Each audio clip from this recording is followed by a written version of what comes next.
This is Chris Bartlett from the Mandalorian, and this is the FSF Podcast.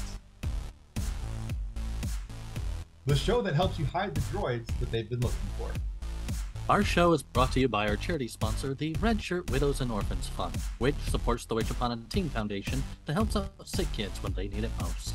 Just imagine the comfort you'll give Red Shirt Crewbot number 2BB4. It'll know that when it puts on the red shirt and joins C-3PO and R2-D2 in delivering a message to Obi-Wan, that he didn't leave its family destitute and without hope, because the Red Shirt Widows and Orphans Fund has its back, and what's left of its restraining bolt. So our guest today was the first actor to ever portray C-3PO on the Disney Channel.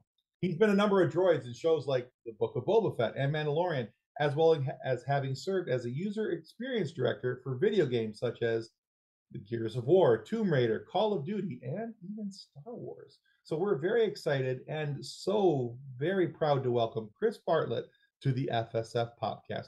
Welcome to the show, Chris. Thank you so much for having me, guys. I've really been looking forward to it. Yeah, likewise. Yeah, we when we started looking over your IMDb list, I was like, wait a minute. So he's C-3PO in a lot of the stuff that I've seen C-3PO in. This is kind of cool. So yeah, I'm a massive Star Wars nerd. So for me, this is me trying to hold in my giggly voice. And, just let it go. It's going to happen at some point. It's. But between that and then I see the Tusken Raider behind you, and I'm just like, hi. So anyway, yeah. That would scare the crap out of me at night. That's though. Better.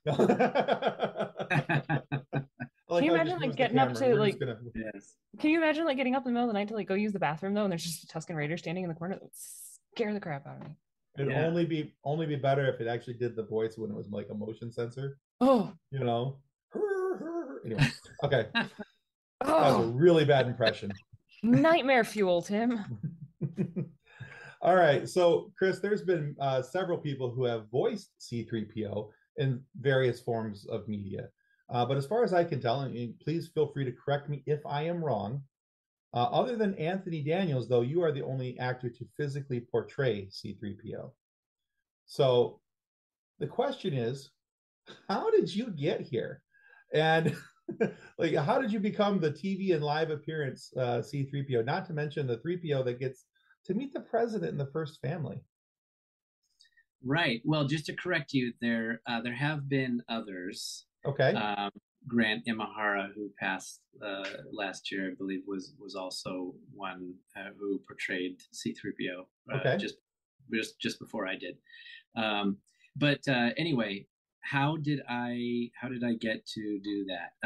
Well, I spent 3 years building my own costume, and then I was called to do an audition by fan relations at Lucasfilm, and so they flew me out. I brought the costume, and we did an audition. And when you're building the costume, the whole dream is that. Wouldn't it be cool if someone at Lucasfilm saw this costume and thought that it was worthy in some way of being able to be used in an official capacity of some sort? But of course, that's never going to happen because I'm just Chris Bartlett in my garage at home, working on this at 2:00 in the morning. But ultimately, that I did get a call, and so I had been working on the voice for about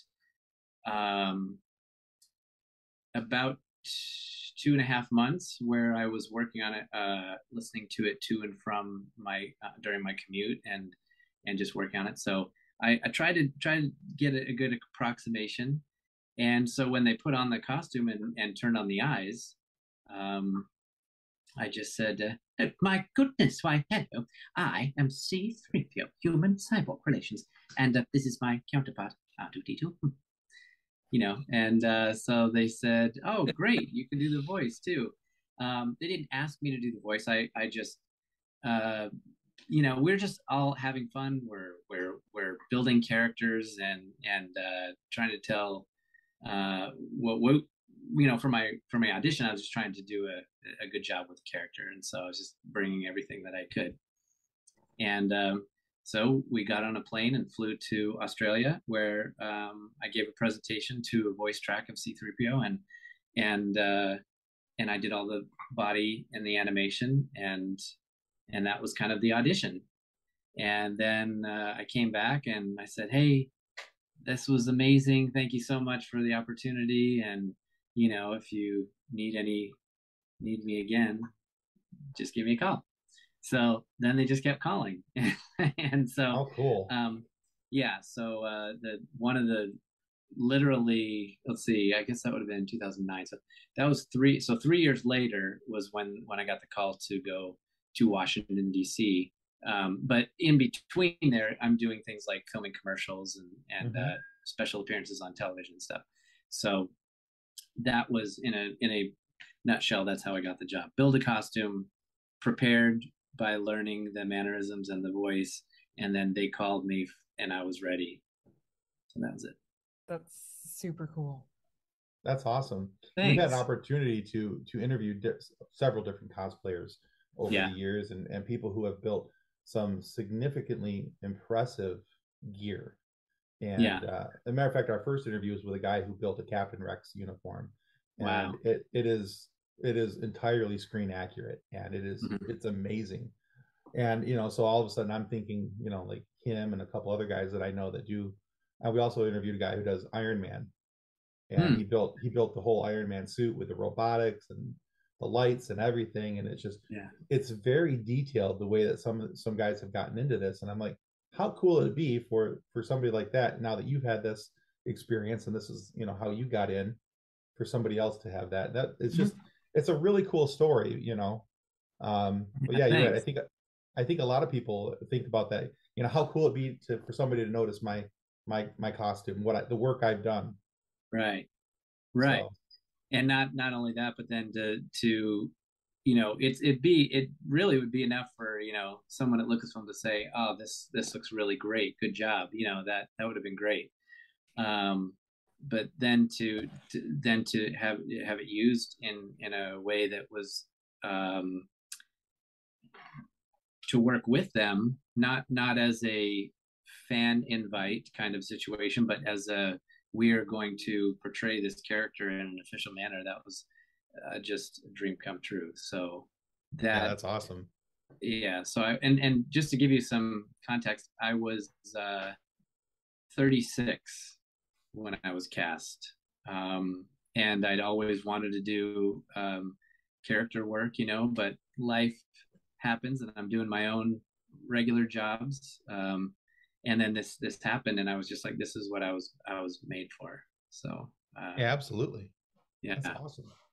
Yeah.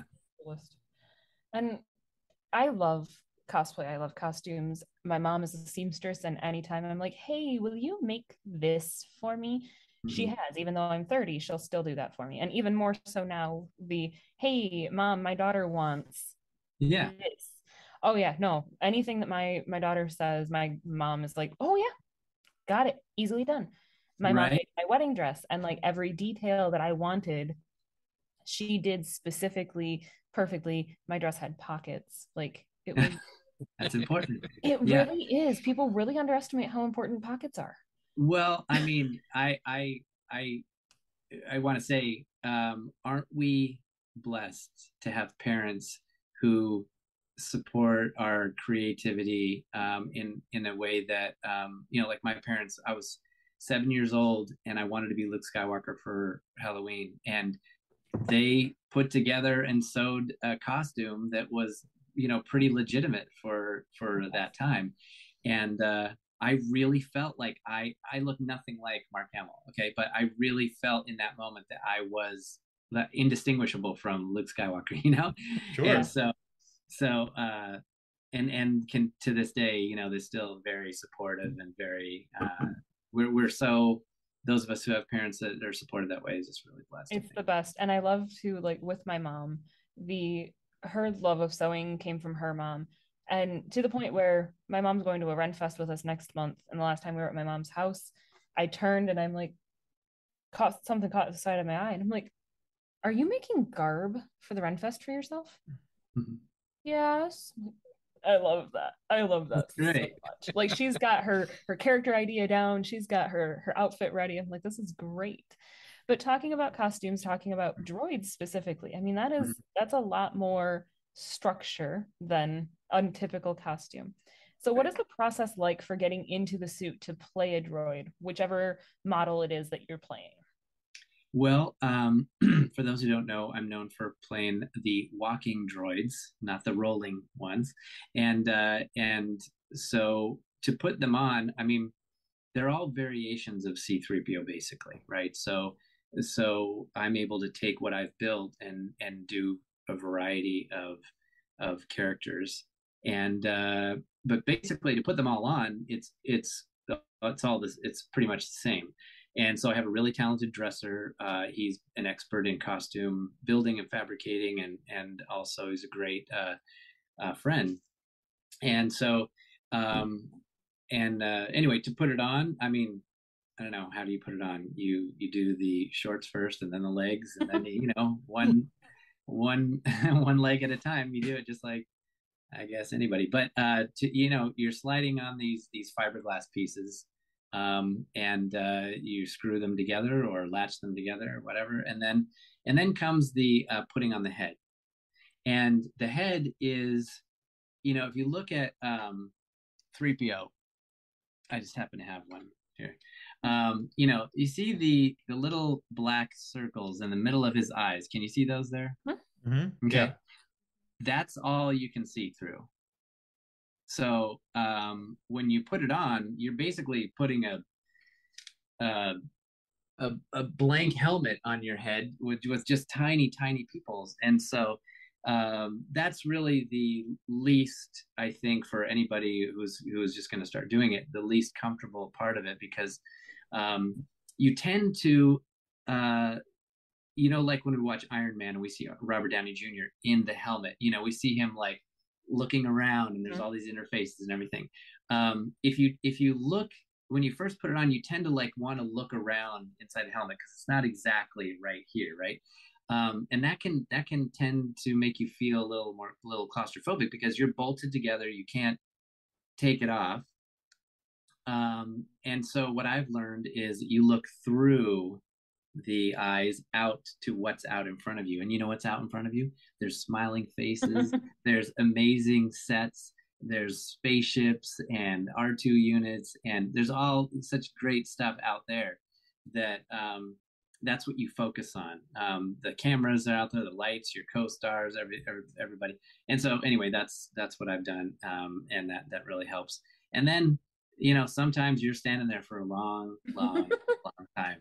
And so you either have an expert dresser who can pop the head for you whenever you need, or I've gone into this, kind of Zen, state where I can just close my eyes and nothing else is happening. I'm just relaxing.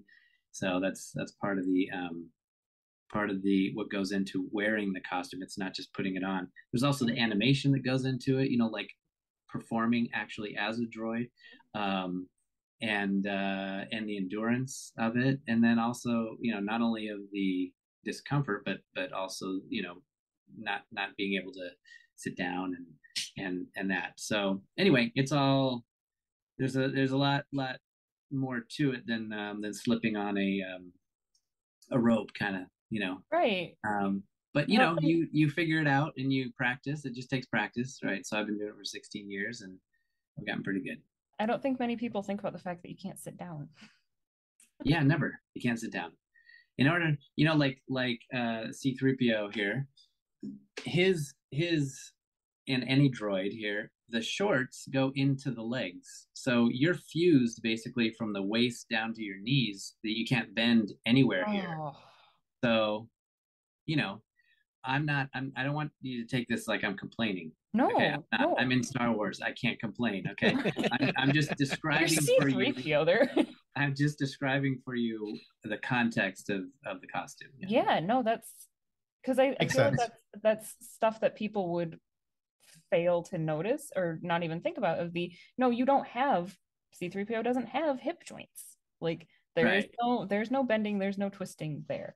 You have seen C-3PO in the film sit down. However, those scenes are all there are special things that have to happen. You don't see him sit up and sit down, right? Right.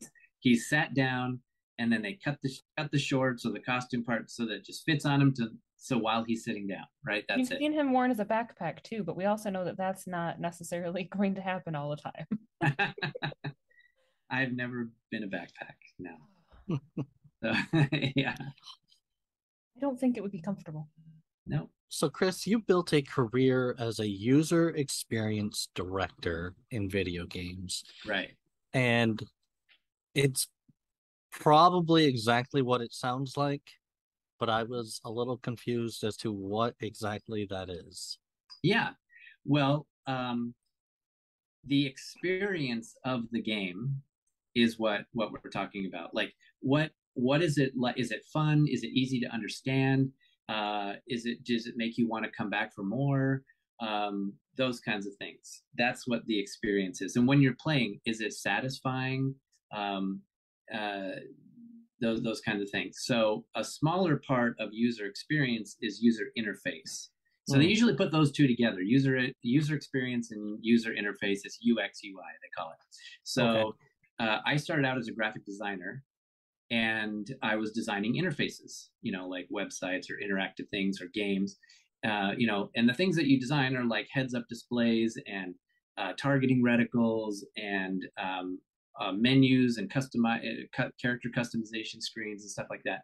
That's user interface, and it's all part of the experience and how the game talks to the player, how the game communicates to the player. So as a UI artist, then I became a lead, and then I became a director of the entire experience, and so I basically make sure that the game is fun and that people don't rage quit. Yeah, that's a lot of work, because a lot of times designers are like, I've got, game designers, I've got 47 things I want to communicate to the player, and all of them are equally important. And I'm like, no, they're not. There are, you got to pick 3 of those, and then right. And then you gotta trim down the rest of it. But my job is to try and simplify the experience for players so that it's fun and still challenging, but not painfully, challenging. Because you've got to if you've got a new game no one's ever played before, you want to try and get players to one consider playing the game, trying it, and then continue playing it, and then coming back for more, like I said.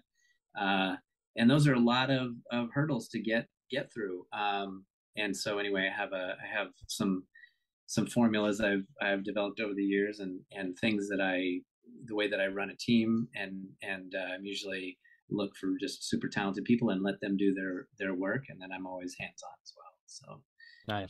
That's the day job. I know that I've definitely rage quit more than one video game. Right? Yeah. See, it's there's, if you think of a bottle of ketchup, right? There's the bottle that you have to pour, and it sometimes takes a long time, and you have to hit it right at the right spot and everything. That is a poor user experience, right? Then you have the squeezable bottle, right? The squeezable bottle, it's immediate. You can feel it's coming out. You can feel when it stops. That's a good user experience. So that's just one example. That totally makes sense though, and I'm thinking about the one most recently that I rage quit was actually the first part of Last of Us. Okay. I got so freaking frustrated with the bloaters. Like the first time that you experience the bloater and you're not quite you're strong enough to be able to do this, but just barely. And I got so mad, and I'm like, I'm done. I am putting this down. I am walking away. And it was like 3 months later that I'm like, okay, I've got time again. I can figure this out. I can get through it. I missed that I needed that extra Molotov cocktail. I've got that. Now I'm good. I got this. Not a problem. Right? There was a bottle in a corner that I missed. It also works with audiences. Audiences watch something because as a user, they are using the piece of entertainment that we've made.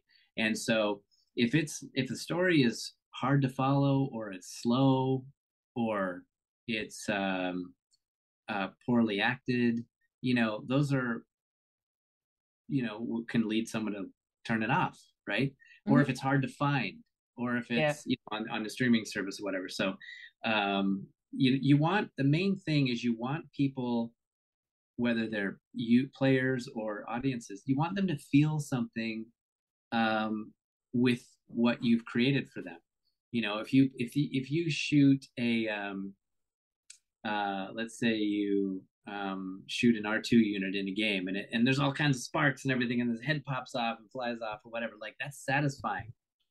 Maybe not to an R2 unit, but to a player, that's really satisfying, and that's fun. And when you're watching a film and you see the pilot send the proton torpedoes down the exhaust port, mm-hmm. and then it blows up, like, that's exciting, that's satisfying.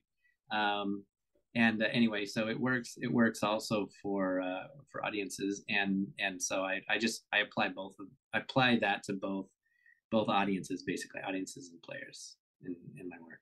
That's really awesome. Cool though. Like, that is really cool to learn about and to see from the other side, I guess. Because I mean, we're used to it from the consumer side, but to see it from the other side of what you guys actually put into it. Right. See, that people say, "Oh, you just play video games all day." No, somebody actually does have to make the games, right? And so that's what we're doing. But then also, you're in Star Wars. But somebody also has to make the Star Wars, mm-hmm. and so we do that by writing and excellent costumes, amazing effects, and music, and stories that and direction that are that create satisfying experiences for the audiences. And it's a big responsibility to tell new Star Wars stories that feel like Star Wars, and that you feel something like, oh, I hate that character, he's such a bad guy, or I love this character, he's such a hero. I'm talking about C-3PO, obviously, but so how could you not love C-3PO? I don't know, I guess if you're a scoundrel, maybe you wouldn't. Well, that explains my love for Han Solo, but okay. Right. I mean, even in your love for Han Solo, you still look at C-3PO with the, oh, you're annoying, but I want to keep you. I don't even think he's that annoying. I think he's funny, honestly. I've always thought that C-3PO's underlying complaints about things, and it's always amused me how things were too hot or they were too cold. I'm like, you're a droid, come on. Anyway, well, he's so out of his element. That's the funny thing about C-3PO, is we've never really gotten to see him do his job until when he's in Return of the Jedi with the Ewoks, where he was translating for them and telling them the story, where there's no danger of him being shot or dismantled or disintegrated or melted down. He was doing his job. And then in Kenobi we did it again, where you saw just for a moment C-3PO was translating what the alien was saying to the human characters, and all the rest of the time he's fish out of water. He is not where he's supposed to be, and that's part of what makes it funny and adventure. Absolutely. It reminds me of my brother. Is your brother a fussy British butler? Not British, but very fussy. Okay. he is that, like, he would rather be at his desk doing his job and not actually having direct contact with people. Yeah. Well, C-3PO, his primary programming is etiquette and protocol, and that involves people. So he does like being with people, just not like dangerous people. Right. Not the pew pew blaster people. So. Right. Not flying around potentially dying. Right. Exactly. Yes, and that's something that I love about learning new characters, and whether it's C-3PO, who is a totally different character than, say, Q-90, right? So Q-90, very different from C-3PO, and it's really fun to try and to learn about these new characters and then trying to bring them to the screen in a way that makes you feel something. I honestly had never even thought about the fact that the entire original trilogy of seeing C-3PO, he is so uncomfortable. Yes. I legitimately had not thought about the fact that no, he is not doing what he's programmed for. Right. Imagine the thing that you love doing or that you're born to do, the thing you're most comfortable doing, and you never get to do that. Imagine how you would, and in fact, thrown into the most extreme opposites of those. That would be pretty challenging. Putting an introvert on the main stage of a concert. Right. Exactly. It's a cool perspective. Notice. It is short notice. Yeah. Yeah, it's a very cool perspective. I'm gonna have to rewatch the original trilogy thinking about that now, though. He's not annoying. He is so incredibly uncomfortable and so out of place. Right. Yeah. Also, yeah, absolutely. He's kind of like a goldfish. Like he keeps having his mind wiped, right? And R2 knows everything that's going on. True. R2 knows everything from the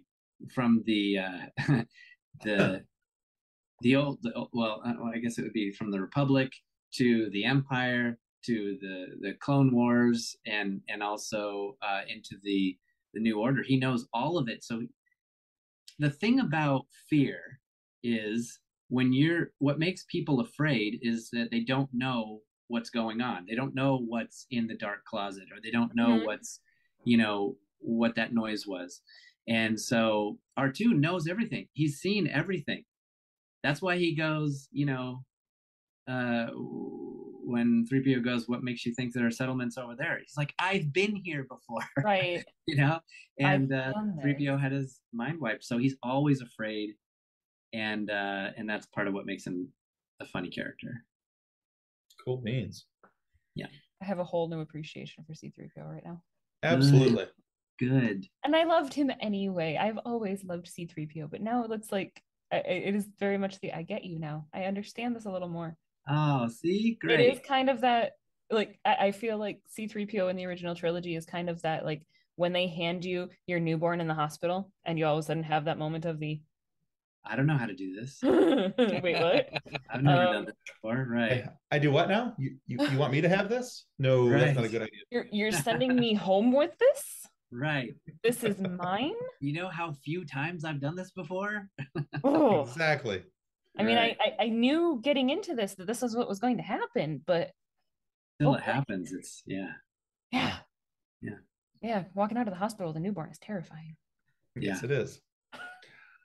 All right, so Chris, you work on a lot of things Star Wars related, and whenever we talk with somebody Star Wars related and are doing the things out in the Star Wars world, I always want to know what their entry was into the fandom. Now, you talked earlier about being 7 and being in that moment, absolutely, positively Luke Skywalker. But what was your entry point into the fandom, that your earliest memory of Star Wars, and what got your attention and what keeps you wanting to come back? Yeah, great question. I was 7 years old, and I'm dating myself, but I was 7 years old in 1977. And we went to the Christown Mall in Phoenix, Arizona, and we waited in line. My parents took us and to see Star Wars. It was just called Star Wars. That was it. And when watching the film, I was seeing stuff I'd never seen before. I wasn't like a sci-fi fan or anything. I mean, I was 7, but going to it and seeing, I don't know, I would just feel like I was the perfect age. I saw spaceships and robots and lightsabers and Sith Lords and Jawas and, moisture evaporators. It had everything and also all the sound that went along with it and the music. So it just really ignited my imagination. I liked to draw as a kid, so I still do, but I was already drawing, and so anyway, seeing all this stuff on this big screen made me feel like, because I was used to things like Disney cartoons, going to the movies to watch a Disney movie.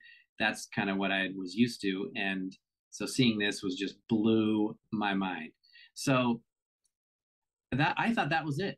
I thought it was a one-time event that I will remember forever. So then there was figures that came out. So I'd save up my money for my paper route, and I would go buy, buy figures, and then I would make up my own stories, in the backyard of, everybody had like Darth Vader and Luke Skywalker, but what about like R5D4 and the Death Star droid? Like what was their adventures? Well, you kids at that age with no internet and 3 channels on television would just make up, all this time to make up your own stories. And so it made Star Wars feel way bigger than just the film in my life. And I'm easily entertained by Star Wars. Okay. So I like, for all the things I named before, that's why I keep coming back, because I'd love to see, everything new in this universe. So I'm not a hypercritical, movie watcher in Star Wars. So that's what keeps coming back. But in Mandalorian, there's a lot of familiar looking things, right? I played a character called the Ferryman, who is a Kubaz species character who looks really similar to the spy in the streets of Mos Eisley that told the stormtroopers to go to Doctor B-94, like that guy. Yeah, right. So there's a lot of things in Mandalorian that look really familiar, so you feel comfortable, but they're new, and so you relate to them because you remember seeing something like this in the past. Mandalorian. Well, you've never seen him before, but you've seen Boba Fett, and he kind of looks like Boba Fett. That kind of thing. And then you have all these new stories that Jon Favreau and Dave Filoni have put together that are that also feel familiar, but we've not seen these stories before. A lot of people haven't seen these stories, whether they're similar or retellings or respun stories from old spaghetti westerns or samurai films, or they're like, and those stories are spun up from older stories. So you have these like really ancient stories that are being retold in a new way, and new characters, that you have the familiar and you have the old and you have the new, and it just feels really relatable. It feels really satisfying. And so that's why do I keep coming back? Because I'm just such a nerd. I really, really like robots, but I love the creatures too, and the ships and the sounds. But over the years, when I turned 13 in Return of the Jedi, after Return of the Jedi, you stop playing with the figures so much and you move on to other things, like became a musician and stuff. And then it wasn't until, I guess, 97 when the special editions came out again. By then I was 27, so literally like 20 years later, and I just, all of it just flooded back. I was so happy, and then it just kept going. So anyway, I guess that's what keeps coming back. That keeps me coming back. Same way in games, like when you're making a game, how do you keep someone playing it? Well, you keep giving them amazing content. You can't give them crummy content, because that's not going to guarantee they come back. You have to give them amazing content, and that's stories, amazing stories, like in the Mandalorian, the Book of Boba Fett and Obi-Wan Kenobi, things that we'd never seen before but we wondered about. And so. No, I love your answer. Honestly, I think I could listen to you talk about Star Wars all day, just because there's a happiness.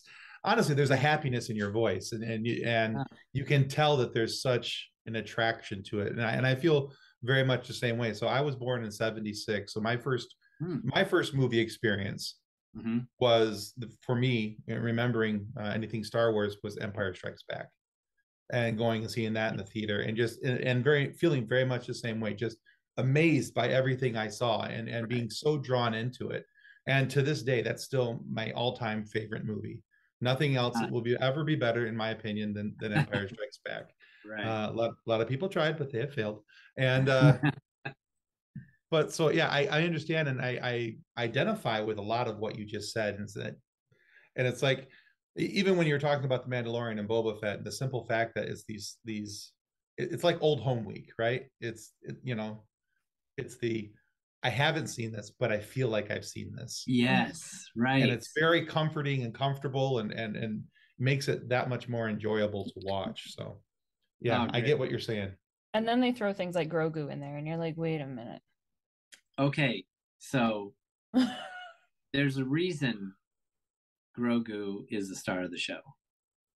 Because I remember the first time I saw him was not on screen. It was when I was did my screen test for this guy, for Q-90. Mm-hmm. So I went in and they brought the costume, and I put on the costume, and I came around the corner and I saw this green baby sitting on the counter. And I was like, wait, he looks familiar, but who is that? And they're like, oh, you'll find out. And I read the script and like, oh, okay, he's what we're calling the asset.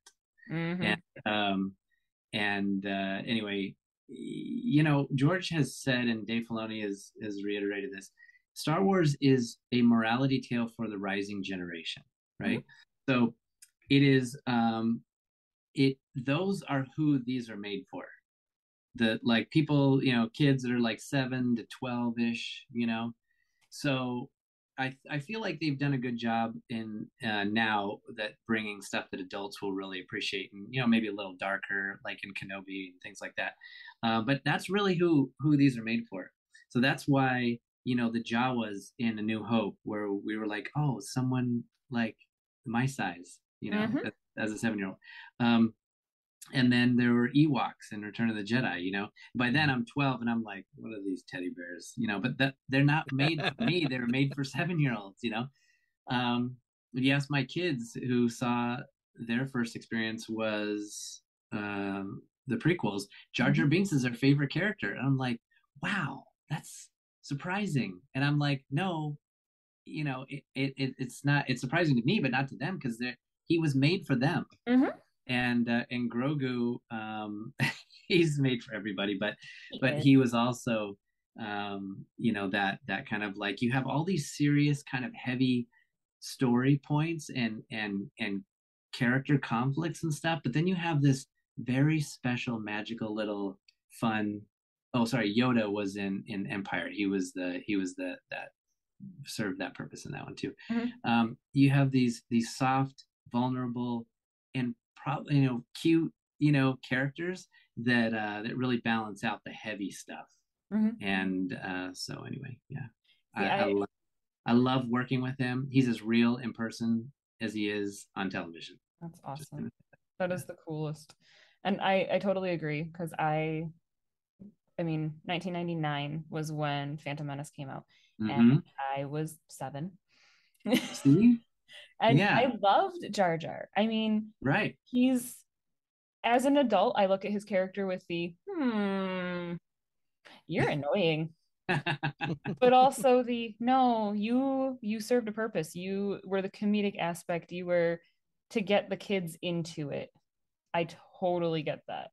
Well, and it's to balance the story, really, because you have Obi-Wan and Qui-Gon, who are on this really serious mission, and plus Qui-Gon gets killed, and Darth Maul is so scary, and so then you have to have something to balance. The Force is all about balance. It's Star Wars. It's multi-generational. It's fantastic. Yes, right, exactly. And I'm so grateful that we still get to tell these stories and make up new characters. And so much fun. And it's fun because there are some people who are like, more Star Wars stuff. I'm like, more Star Wars stuff. Yeah. Give me more Star Wars stuff. Disney will keep producing it. I will keep watching it. Right. Yeah, same here. Oh, goodness. So not only have you been in Star Wars, but you've also been on the, let's call it the Star Trek side of things, having been in the Orville. Because that is Star Trek. It is so Star Trek. Like, it might be more Star Trek than Star Trek is sometimes. But you are a Kaylon. Yeah. In the Orville.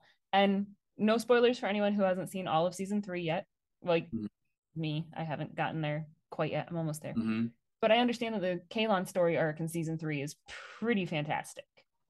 I still have to watch it. I haven't gotten there yet. But yeah, no, I'm really excited to see the Kaylons come back.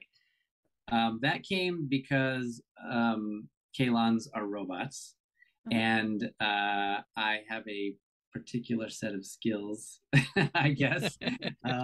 When you learn to do the robot, you do the robot. Right, exactly, right. I see what you did there. Right, that's another Star Wars reference with Liam Neeson. Anyway, yeah, so I was called in to be one of the Kalons, and you know, there's about 1.5 billion of them on their planet, I guess. I don't know, but while I was there, Mark Jackson, who plays Isaac on the show, super wonderful guy, and a really great performer. Isaac is very different from C-3PO. In fact, it was like, yeah, no C-3PO would be seen in this kind of performance. And so what we did while I was there is they asked me to be sort of the robot captain of the rest of the Kalon. So we were it was really cool looking. We were downtown in downtown Los Angeles, at the Die Hard building. The building, I can't remember what it was called. We were filming in that building, and outside there's all these Kalons were like marching around in step and going around on the sidewalks and everything. And what we were trying to do is they wanted me to train them to walk in step, and so I would go, left, that kind of thing. And so the way that Mark had taught us how to move like Isaac. And so that was that, and it was a lot of fun. So I got to be one of the featured. They just brought me on because they knew of my work as Right. C-3PO. But it was just funny because it was another robot. That I is do other super things, cool, but yeah. that is super cool. I was wondering and thinking about the difference between being on the Orville set and being on a Lucasfilm set. How is that vastly different? Was it? I mean, the technology was different. The Orville was more traditional, on location and things like that, and while the Mandalorian sets, there are location sets, but sometimes you're in the volume, and so that was just a unique experience all on its own. I think going into the Orville, I think it was going to be a goofier set because it was Seth MacFarlane. I'm such a huge fan of his, but he's actually very serious about not only his role but also telling a good story, and that everything looking right, and so it wasn't. He's very serious. It was not like goof around time. I find that fascinating because he seems like such a goofy person. But yeah, like how could you control all that goofy Right. energy? He's he's a serious performer and writer and producer, and so he's when you have a job and you're serious about it, not a lot of time for goofing around, I guess. Right. Excellent. Yeah, that's so cool. I would love to work with Seth MacFarlane. That would just be fun. Yeah. So we have a Facebook group, and it has over 200,000 members. Wow. And it is just memes of everything. That's all it is. It's just memes all day long. I see. Let's say that you are a droid. Yeah. Of which you're used to, and you have crash landed on a planet not in your droid's universe. What droid are you, and where did you crash? Not in my universe? Right. Ooh, that's a big let's see. So I have to be honest, I really like the bounty hunters. I've played 2 of them now. I play Q-90, and then I also play One Jack, who is I like to call him the son of Forlom for Empire. He appeared in Kenobi, and so I played both of them. I would love to see them in a buddy cop show, but anyway. But then I would watch that. Yeah, right. But anyway. So Planet Earth, buddy cop. Got it. The bounty hunters are are fun in Star Wars because they have mysterious backstories. They could be any backstory. They don't. It's not like a, they're not all the same, and they're a little unpredictable. They have their, they're not really good guys or bad guys. It just depends on who paid them. But they also have the coolest equipment. Like ammo belts and bandoliers and such great weapons and such cool. They always look a little more sinister than the typical protocol droids, right? Look at that face. Right. Mm-hmm. So I like the bounty hunters. So I would say I'd be a bounty hunter. Where did I crash land? It would have to be a place with a lot of action. Those tend to be, city planets, not like a Hoth, situation. But one that's not in my universe. Bounty hunters could be from any. Forlom was originally on a cruise ship, and then he reprogrammed himself to be a thief. Not of their universe. I'm not sure. I don't know. I'd pick a city planet. We've seen Coruscant, but something with a nice dark underbelly. How about that? I'll say that. Fair enough. We can go with that for sure. Okay. All right, so Chris, we're at a stage of our conversation where we like to take our guests through a little bit of a quiz. Love it. Let's go. All right. So this is a 4-question quiz. All the questions are multiple choice. Okay. Now, it's a 4 questions. If you get 3 of the questions correct, we want to send you the book that Kathleen's holding up, which is called Custodians of the Cosmos. It's written about a young man who joins something like Starfleet, but not Starfleet for, litigious reasons. And it is, when he washes out, he does rejoin, but as a custodian to boldly clean up after those who had boldly just went. Okay. All right. There's also lots of things about cheese in it. There's lots of cheese references, that's for sure. Cheese. All right. So I love cheese.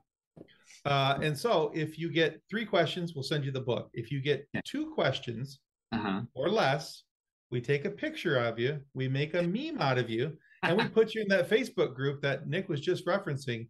We like to call it our fun sequence. All right. Well, I'm kind of excited for the 2, but I will try for 3. But, the 2 sounds pretty funny. Okay. Both options are pretty great. Yeah. There you go. All right. Let's go. All right. Now, what if I get all 4? We give you an extra thumbs up. Oh, okay, great.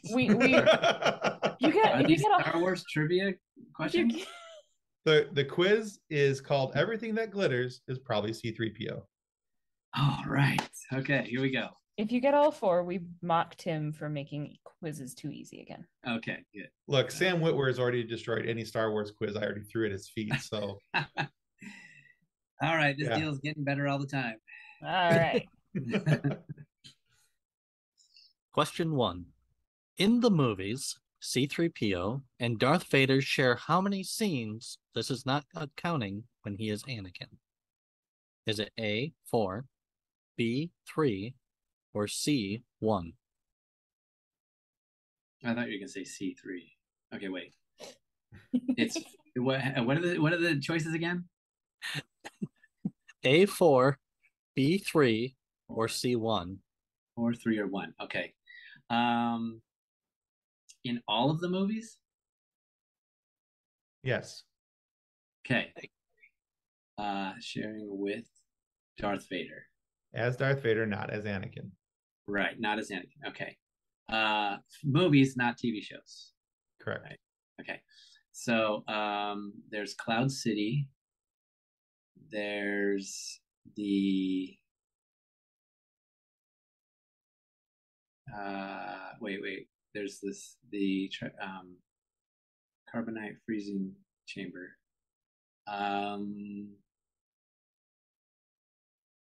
Wow. Is it 1? Yeah. Yep. Wow. Wow. It's only when Han gets frozen at the carbonite freezing. Right. And then there's that mysterious moment when Boba Fett goes to shoot Chewbacca, who's carrying C-3PO, and then Vader lowers his weapon. What does that mean? Right. That he remembers C-3PO. Maybe. C-3PO might not remember anything, but Anakin was sneaking through. Right. Question number 2. Okay. What sci-fi movie influenced C-3PO's design? Oh, that's easy. It's Dumb and Dumber.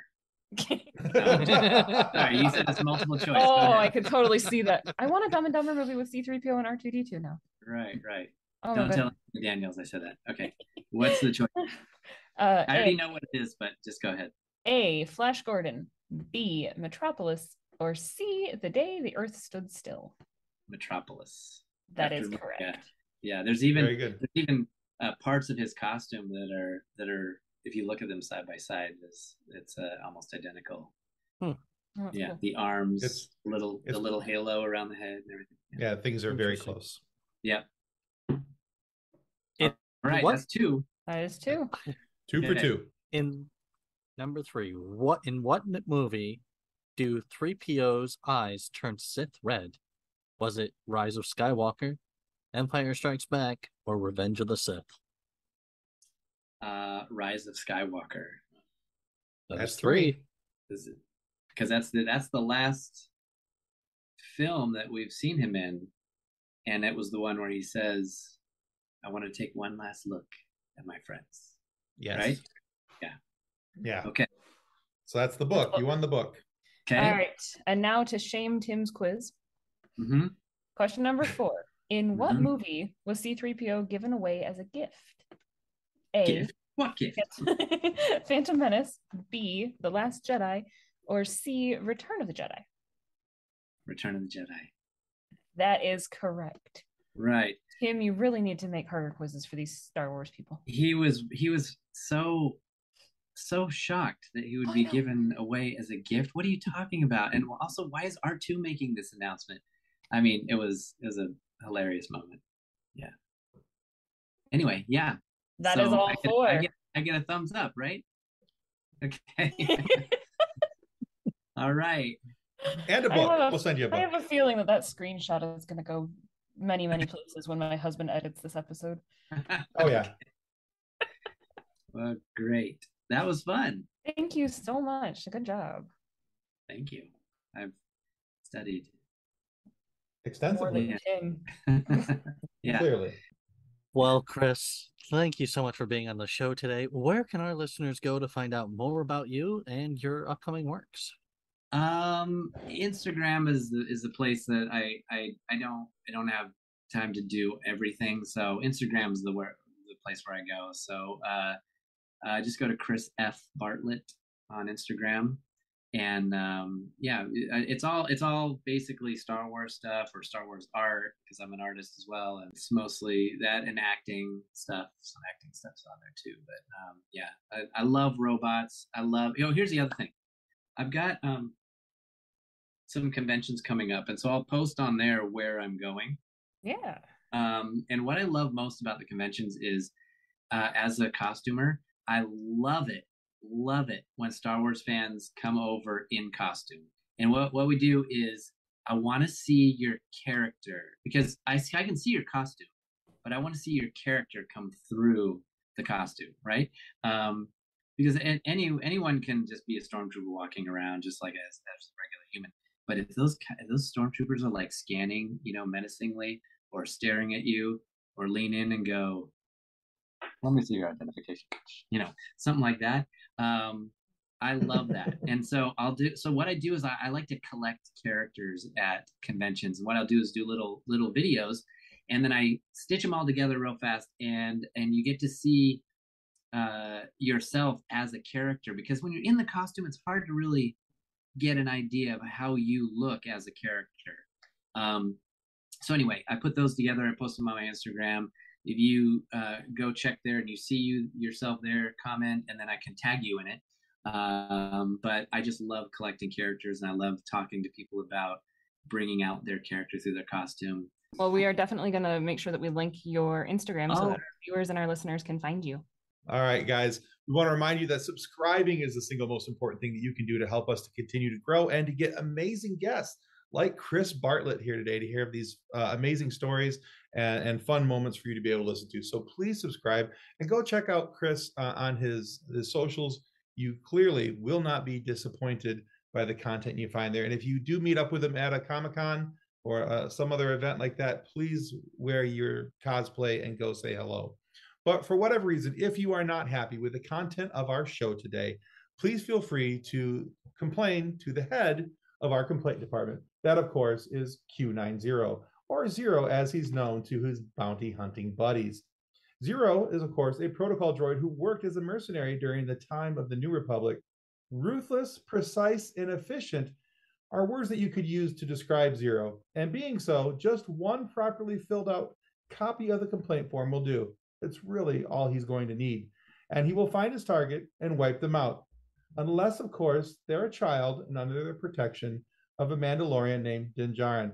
But he doesn't really like to talk about that too much. Seriously, don't bring it up. It won't end well for you. Not unless you also want some blaster holes.